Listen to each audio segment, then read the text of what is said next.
Welcome back to headline show. So ఇవాళ చర్చలో పాల్గొనడానికి మనతో అతిథులు హాజరవుతున్నారు. పార్థసారథి గారు వైఎస్ఆర్సీపీ నుంచి, విజయవాడ నుంచి, అలాగే విష్ణువర్ధన్ రెడ్డి గారు బీజేపీ నుంచి మనతో ప్యానెల్లో ఉన్నారు. అద్దంకి దయాకర్ గారు తెలంగాణ కాంగ్రెస్, జీవన్ రెడ్డి టీఆర్ఎస్ నుంచి మనతో. నమస్తే అండి, welcome to Sakshi studios. So Jeevan Reddy గారు, ముందుగా సో వరంగల్ ఉప ఎన్నిక గురించే మాట్లాడుకుంటే కనుక ఒక రకమైన ఇన్సెక్యూరిటీతో టీఆర్ఎస్ ఉన్నారు. ఎందుకు మంత్రులతో ప్రచారం చేయించడం ఎందుకు అంత ధీమా, ఇంతకుముందు ధీమా ఉంటే సో వాళ్ళలో కూడా నమ్మకం సన్నగిలుతుంది. వాళ్ళు చేసిన తప్పులే మాకు బలం అని కాంగ్రెస్ ప్రధానంగా ఉంటుంది.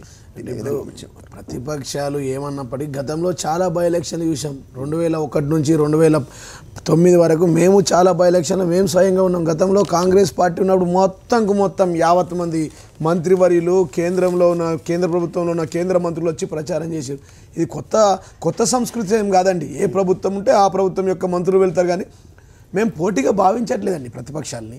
ఈ వరంగల్ ఎన్నికల్లో పోటీగా భావించినప్పుడు మరి మొత్తం యావత్ అక్కడికి వస్తున్నాం. మంత్రులు ప్రచారం ఉంటుంది కానీ వాళ్ళ క్యాండిడేట్లే లేరు కదా సార్. ఇప్పుడు కాంగ్రెస్ పార్టీ ఉంది. కాంగ్రెస్ పార్టీ హైదరాబాద్ నుంచి వరంగల్కి ఇంపోర్ట్ చేసుకున్నారు. ఒకవేళ నిజంగా మీరు చెప్పినట్టుగా ప్రతిపక్షాలు చెప్పినట్టుగా ప్రజా వ్యతిరేకత ఉంటే వరంగల్లో ఒక కాంగ్రెస్ క్యాండిడేట్ లేరా అండి? బీజేపీ పార్టీ అమెరికా నుంచి ఇంపోర్ట్ చేసుకుంది. నేను చెప్తా ఉన్నా, అక్కడికే చేస్తున్నాను నేను. గతంలో టీఆర్ఎస్ చేసిన అప్పుడు వేరు, ఇప్పుడు నిజంగా మీరు చెప్పినట్టుగా ప్రజా వ్యతిరేకత ఉంది, ప్రజలు వ్యతిరేకిస్తూ ఉన్నారు, విమర్శిస్తూ ఉన్నారు, నిలదీస్తూ ఉన్నారు అంటున్నారు కదా. ఒకవేళ నిలదీస్తే వరంగల్ జిల్లా మొత్తంలో ఒక కాంగ్రెస్ పార్టీకి, ఒక టీడీపీ పార్టీకి, ఒక బీజేపీ పార్టీకి లేదండి. అమెరికాలో చెల్లని డాలర్ వరంగల్ ఎట్లా చెల్లుతుందండి? హైదరాబాద్లో చెల్లని రూపాయి సర్వే సత్యనారాయణది వరంగల్లో ఎట్లా చెల్లుతుందండి? లేదండి, మేము ఒక్కటే మాట్లాడుతూ ఉన్నాం. ఇవాళ మేము ఎవరు ఏమన్నా, ప్రతిపక్షాలు ఏమన్నా, మా మేనిఫెస్టోలో పెట్టిన అంశాలన్నిటినీ మేము అమల్లోకి తీసుకెళ్ళినాం. వాటిని నమ్ముకుంటున్నాం. రెండు కళ్ళ సిద్ధాంతం సార్. ఒకవైపు ప్రజా సంక్షేమం, మరొక వైపు అభివృద్ధి పథకాలు. ఇంకోటి రెండు నీళ్ళ సిద్ధాంతం. ఒకటి సాగునీరు, రెండోది తాగునీరు. ప్రతి ఇంటికి నల్లా తిప్పితే నీళ్ళు ఇస్తాం. ఏదైతే పథకం ప్రారంభమైందో ఆ పథకాలు నల్లాలు ఉన్నాయి కానీ నీళ్లు లేవనే విమర్శ అనిపిస్తుంది. వాటర్ గ్రిడ్ అవసరం జస్ట్ ఇప్పుడే స్టార్ట్ అయింది. 25,000 కోట్ల రూపాయలతో టెండర్ కూడా అయిపోయినాయి. మా ఆర్మూర్ నియోజకవర్గంలో మొదటి వాటర్ గ్రిడ్ ప్రారంభమైంది. మీరు రండి, సాక్షి టీ ద్వారా చూడండి. 30 కిలోమీటర్ల పైప్ లైన్ కూడా వేయడం జరిగింది.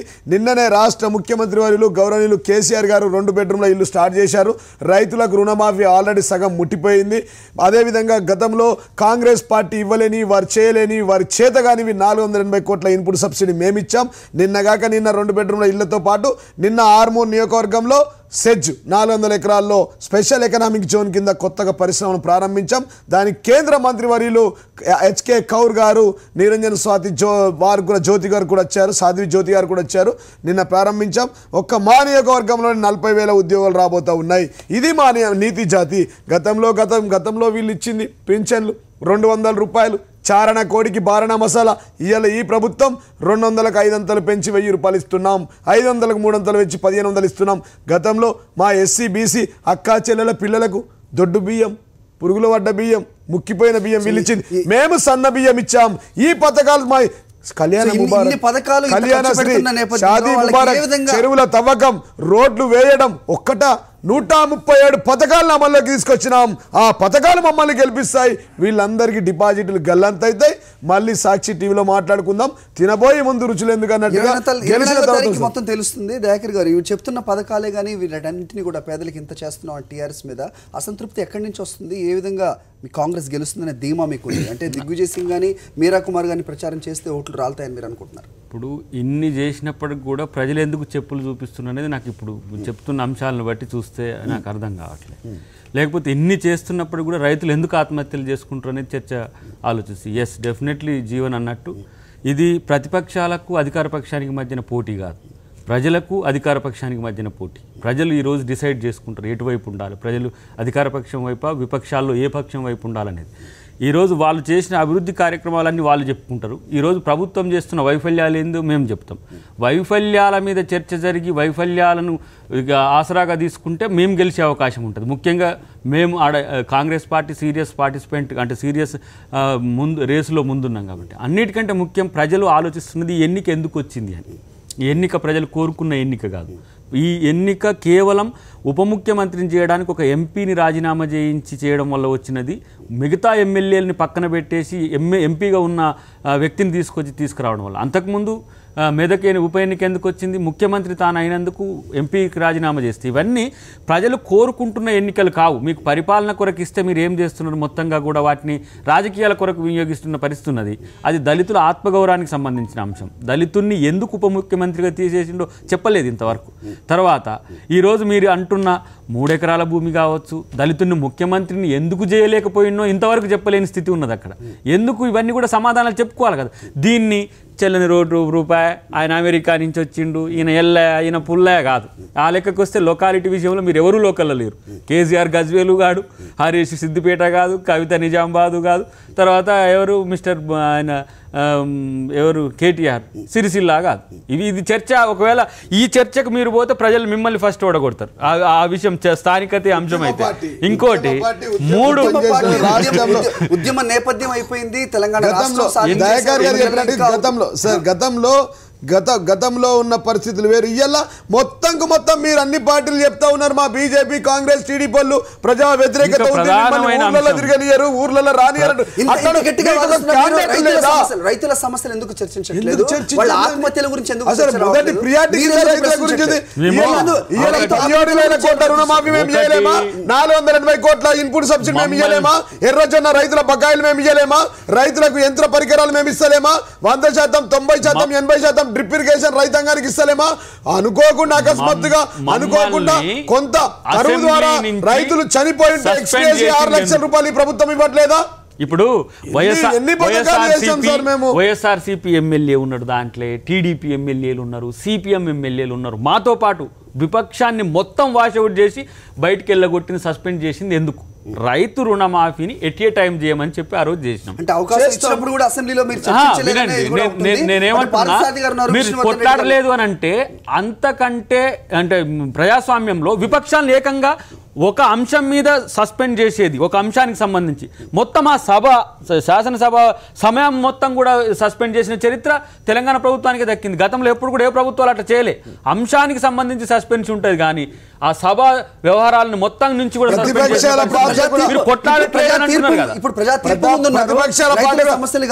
దేశంలో 29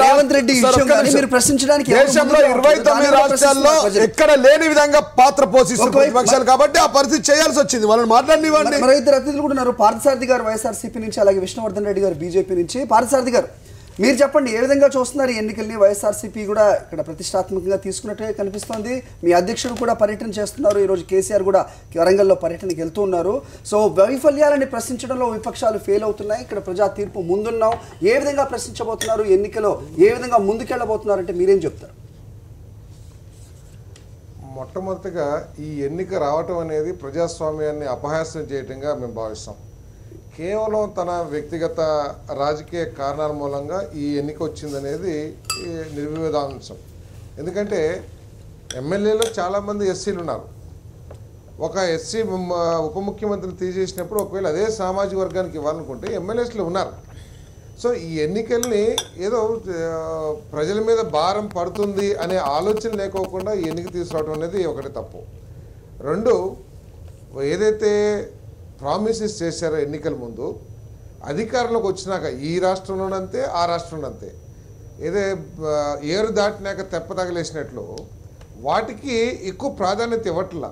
ఎన్నికల ముందేమో వీటి ఆధారంగానే ఓట్లు దండుకున్న ఈ 2 రాష్ట్ర ప్రభుత్వాలు కూడా వాటిని అమలు చేయటంలో మాత్రం చాలా ఉదాసీన వైఖరి, లేకపోతే వాళ్ళకి అనుకూలంగా వాటిని అమలు చేస్తూ ఉన్నారు. ఉదాహరణకి రైతు రుణమాఫీ ఉంది.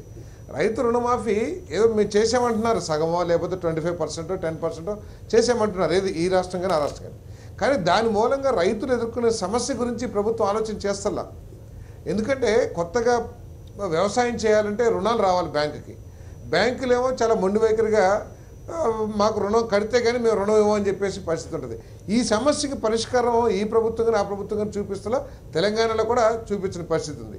అదేవిధంగా దళితులకి 3 ఎకరాలని చెప్పేసి రకరకాల ఆ రోజు తెలంగాణ వస్తే స్వర్గంగా మారిపోతుంది ఈ రాష్ట్రం అనే మన ఊహల్ని కల్పించారు ప్రజల్లో. కానీ ఈరోజు అటువంటి స్వర్గంగా మారిన పరిస్థితి అయితే తెలంగాణ కనపడతలేదు. చాలా సమస్యలు ఉన్నాయి. ఇప్పుడు మేము ముఖ్యంగా వైఎస్ఆర్ కాంగ్రెస్ పార్టీ ఇప్పటికీ అన్ని 2 రాష్ట్ర ప్రభుత్వాలు చూస్తున్నారు. ఆ రోజు రాజశేఖర రెడ్డి గారి పరిపాలన ఏ విధంగా ఉండిందో ఒకసారి మేము చూడమని చెప్పేసి ప్రజలకు విజ్ఞప్తి చేస్తాను. వైఎస్ఆర్ కాంగ్రెస్ పార్టీ వస్తే కనుక సంక్షేమమే ఒక ఇదిగా ప్రాధాన్యతగా మా ప్రభుత్వాలు చేస్తాం, దానికోసం పోరాటం చేస్తాం. రాజశేఖర రెడ్డి గారు ఏ విధంగా అయితే ఫీజు రింబర్స్మెంట్ కానివ్వండి, లేదా ఆరోగ్యశ్రీ కానివ్వండి, ఇంకా అనేక సంక్షేమ కార్యక్రమాలు చేశారో దానికోసం ప్రజల తరపున ఉండి పోరాటం చేస్తామనే ఉద్దేశంతో మేము ప్రజల్లోకి వెళ్తున్నాం. విష్ణువర్ధన్ రెడ్డి గారు, సో ఇక్కడ చూస్తుంటే కనుక ఇక్కడ ప్రచారంలో అన్ని పార్టీలు ముందుకెళ్తున్నాయి. ఇటు కేసీఆర్ పర్యటిస్తున్నారు, వైఎస్ జగన్ కూడా నిన్నటి నుంచి వరంగల్లో పర్యటిస్తున్నారు. కానీ మీ అధ్యక్షుడు మాత్రం వరంగల్ రావట్లేదు. అంటే ఎన్నికలకి ముందుగానే గివ్ అప్ చేసినట్ట, లేకపోతే గెలుస్తామన్న ధీమానా, ఏ విధంగా సమర్థిస్తారు?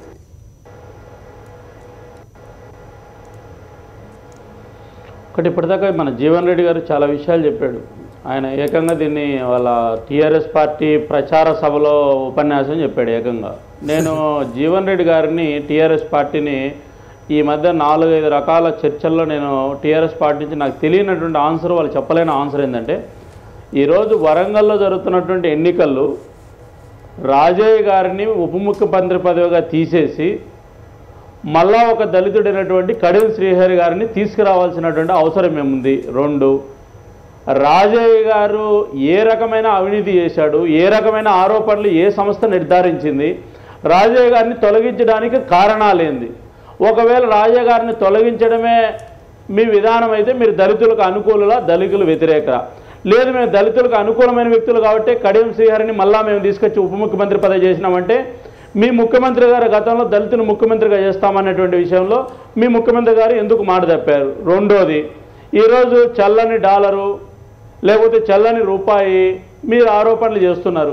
నిజంగా చల్లని డాలరు, చల్లని రూపాయి అయితే జీవన్ రెడ్డి గారు కూడా ఎమ్మెల్యే కాకముందు అరబ్ దేశాల్లో వ్యాపారం చేసి అక్కడి నుంచి ఇక్కడ వచ్చి ప్రజలకు సేవ చేయాలనే ఉద్దేశంతో తెలంగాణ సమాజంలో ఉద్యమంలో పాల్గొన్నాడు. వ్యాపారం చేయలేదు విష్ణువర్ధన్ గారు. విష్ణువర్ధన్ గారు, తెలుసుకోకుండా మాట్లాడకండి. వ్యక్తిగతంగా నేను వ్యాపారాలు చేయలేదు.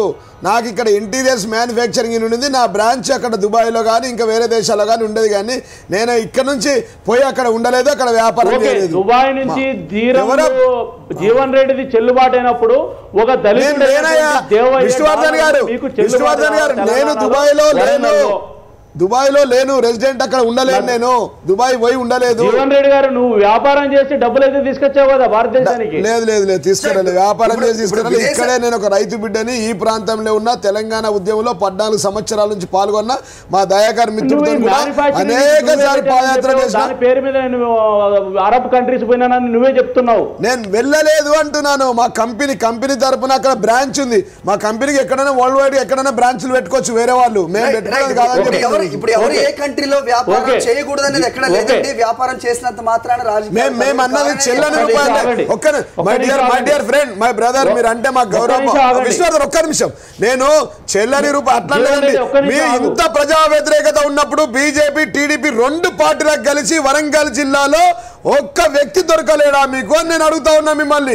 ఒక్క వ్యక్తి లోకల్ గా ఉన్నవాటి 10 సంవత్సరాల నుంచి తెలంగాణ ప్రాంతంలో నివసిస్తున్న వ్యక్తిని ఎందుకు పెట్టలేకపోయారు? కేంద్రంలో మీ ప్రభుత్వం ఉంది, ఇక్కడ పార్టీలో పొత్తుంది. 2 పార్టీలకు కలిసి అంత గొప్ప పార్టీలు టీడీపీ, బీజేపీ పార్టీలు ఈ ప్రాంతంలో అభ్యర్థి దొరకలేడా? మరి ప్రజా వ్యతిరేకతనే ఉంటే దొరకాల కదా అంటారు. టీఆర్ఎస్ పార్టీ బహిరంగ సభ కాదు, ఇది చర్చా వేదిక.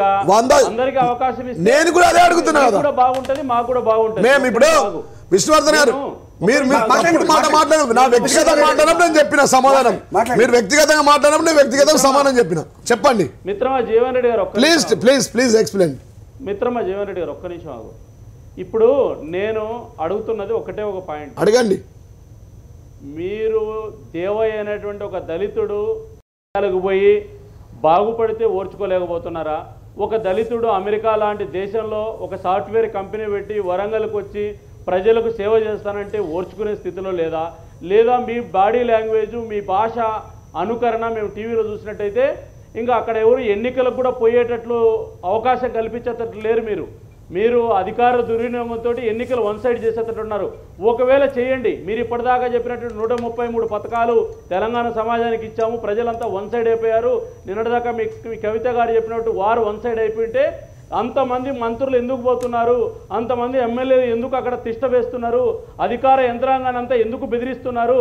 3,90,000 ఓట్లు మెజారిటీ వరంగల్లో మీకు మొన్న కడియం శ్రీహరి గారు ఎంపీగా పోటీ చేస్తే టీఆర్ఎస్ పార్టీకి వచ్చింది. ఒకవేళ ఈ ఎన్నికల్లో 3,90,000 ఓట్లు మెజారిటీ మీకు రాకోకుండా పోతే కేసీఆర్ గారు రాజీనామా చేస్తారా, లేకపోతే జీవన్ రెడ్డి నిన్న బీహార్ లో మీ సినిమా రిలీజ్ అయింది. విశ్వనాథన్ గారు మీరు ఇట్లాంటి అసహనం మాటలు ఒక్క నిమిషం సార్, మీ సమాధానం చెప్పలేదు. ఎన్ని క్వశ్చన్లు అడుగుతారు? సమయం గంటనే కదా, మీ క్వశ్చన్లకు సమాధానం చెప్పాలి కదా, చెప్పండి సార్. మెజారిటీ తగ్గితే రాజీనామా చేయమంటే ఎంతవరకు సమంజసం మీరే చూడాలి. విష్ణువర్ధన్ రెడ్డి గారు ఒక్క నిమిషం విష్ణువర్ధన్ రెడ్డి గారు ఒక్క విషయం చెప్పండి. 90,000 మెజారిటీ టీఆర్ఎస్ పార్టీకి రాకుండా పోతే జీవన్ రెడ్డి కేసీఆర్ గారు రాజీనామా కోరుతాడా? ఒక శాసనసభ్యుడిగా టీఆర్ఎస్ పార్టీ వైఫల్యాన్ని ఒప్పుకుంటాడా? సమాధానం ఇస్తాను. డిపాజిట్లు మాకు కాంగ్రెస్ పార్టీ మళ్ళీ చూద్దాం. సమాధానం ఇస్తాను. మళ్ళీ అడిగాకు అన్ని రాసుకున్నా, మైండ్ లో రాసుకున్నా సార్. విశ్వనాథన్ గారు నిన్నగాక మొన్న బీహార్ లో ఇట్లాంటి మీ అసహనం మాటలతో మీ దేశవ్యాప్తంగా మీ మంత్రులు, మీ కేంద్ర మంత్రులు, ఒక్క ఆయన తలకాయ తీస్తని, ఇంకొక ఆయన గాంధీజీని చంపిన ఆయన దేశభక్తుడుగా అని చెప్పి నాథరాం గాడ్సేని పొగిడితే ప్రజలు కర్రు కాల్చి వాత పెట్టిర్రు మీకు. వినండి ఆడికే వస్తుంది. వినండి విష్ణువర్ధన్ గారు వినండి, మీరు వింటే అర్థమయ్యేది. నేను అక్కడికే వస్తున్నా, మీరు వినాలి సార్. ఇప్పుడు వినండి, మేము ఆడికే వస్తున్నా. కర్రు కాల్చి విష్ణువర్ధన్ వినండి, మీకు కర్రు కాల్చి వాత పెట్టిరు బీహార్ లా. మీ ప్రధానమంత్రి రాజీనామా చేసిండా?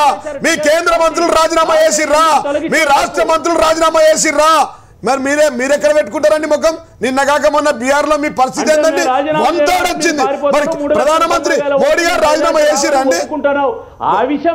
వినండి, మీరు మాట్లాడితే నేనేమంటారు అంటే వరంగల్ జిల్లాలో మీకు డిపాజిట్లు రావు, మీకు క్యాండిడేట్ దిక్కులేరు. విష్ణువర్ధన్ గారు మీరు ఒక్క నిమిషం మీరు ఆగితే నేను చెప్తా, లేకపోతే మీరు చెప్పండి నేను ఆగుతా. ఒక్క నిమిషం. మీరేమన్నారు? వరంగల్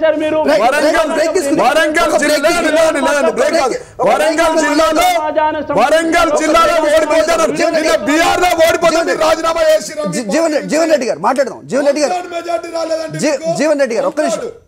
జీవన్ రెడ్డి గారు 3,90,000 మెజారిటీ రాకపోతే కేసీఆర్ రాజీనామా చేస్తారంటూ బీజేపీ ప్రశ్నించడం, అలాగే బీహార్ లో ఏ విధమైన పరిస్థితి ఉందో మీరు చూశారని చెప్తూ ఉన్నారు. చర్చ కొనసాగుతుందో. చిన్న బ్రేక్ తీసుకుందాం. హెడ్లైన్ షోలో will be right back. Stay with us.